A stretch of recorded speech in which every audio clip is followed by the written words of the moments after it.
During the second week of testimony on New York City's controversial stop-and-frisk program, an officer admitted to detaining and then mocking a 13-year-old boy when he started crying. Though the boy was innocent, he was still cuffed and brought to the station. Appearing on the stand Wednesday, police officer Brian Dennis testified that he had taunted a 13-year-old boy after he detained him. Dennis told the handcuffed child, Devin Almonor, to stop crying like a little girl.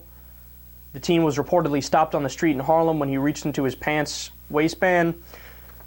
The two officers that stopped him claimed to have been searching for a firearm, but Almonor was found to be carrying no weapons. He was nonetheless handcuffed, taunted, and taken to the station house. Dennis conceded that he no longer thought the taunt was appropriate, but another officer, Jonathan Corabell, maintained the stop of the boy was a lawful frisk. He claimed the teen was jaywalking and started yelling and making a scene when officers tried to frisk him.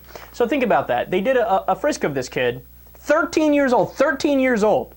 Do you look like a menace when you're 13? I don't know. That seems like a stretch to me. But he was jaywalking, so naturally, of course, you got to search him. Son of a bitch, jaywalk. What, are you kidding me? So they searched him, and then after they started searching him, he got rambunctious and basically said, "Why are you searching me?" And he made a scene, so that's when they decided, well, now, of course we have to arrest him. Wow. Well, in December, the police were once again sued for cuffing and arresting a 7-year-old boy for stealing $5 from a classmate. This case is giving us astonishing new details about stop and frisk. Officers testified that they were pressured to meet quotas of 5 stop and frisks, 20 summons, and 1 arrest every single month. So I always loved this. Now, I remember when I was a kid, we would have like the DARE officer, drugs, abuse, resistance, education, or whatever, would come into our classroom. And I remember kids would ask, like, is there a quota of like tickets for speeding and stuff? And they'd be like, oh no, oh silly, no, we just do it by who actually breaks the law. Yes, law and order. Of course there's a quota. It's nonsense to say there's not a quota.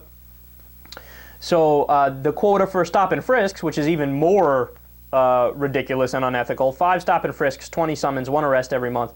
Another cop recorded his superior instructing him to specifically target male blacks 14 to 21 years old.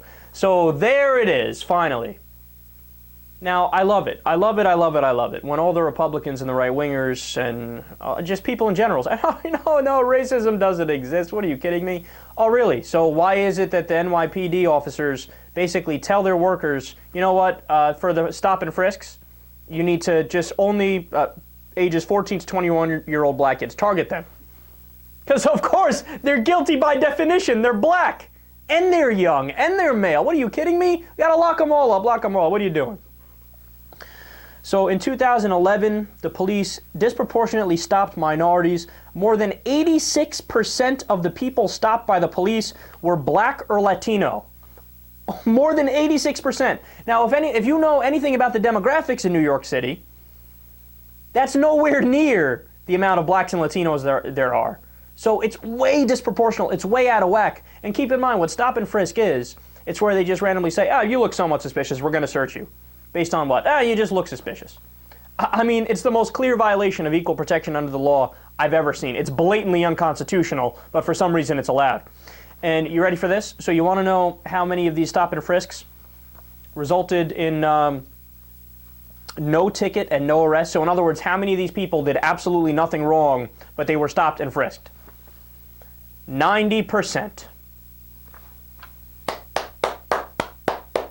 All right, NYPD, way to keep us safe, man. Way to keep us safe.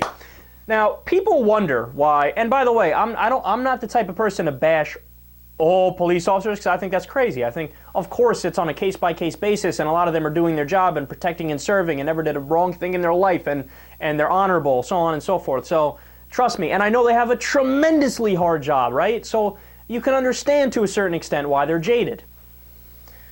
But if you're stopping 86% of the time when you're doing stop and frisks, which are already unconstitutional, by the way, but they do them anyway because their superiors tell them to, if 86% of the time you're stopping blacks and Latinos disproportionately, 90% of the time they're innocent when you stop them, gee, I wonder why you're treated as an invading army in their communities and why you're frowned upon and why you're called names. It seems like such a tough one, right? It's like they've actually criminalized, look, they've criminalized the idea of being a minority. They say, look, the default position if you're a minority is that you're guilty until proven otherwise. Why? Because I'm going to stop and frisk you. Why? Because I feel like it. Why? Because, I don't know, you look guilty. That's not what this country's founded on. That's not the whole idea of having rights. The idea of rights is you're innocent until proven guilty. You're protected from unreasonable search and seizures. You are granted equal protection under the law. You are given a free shot.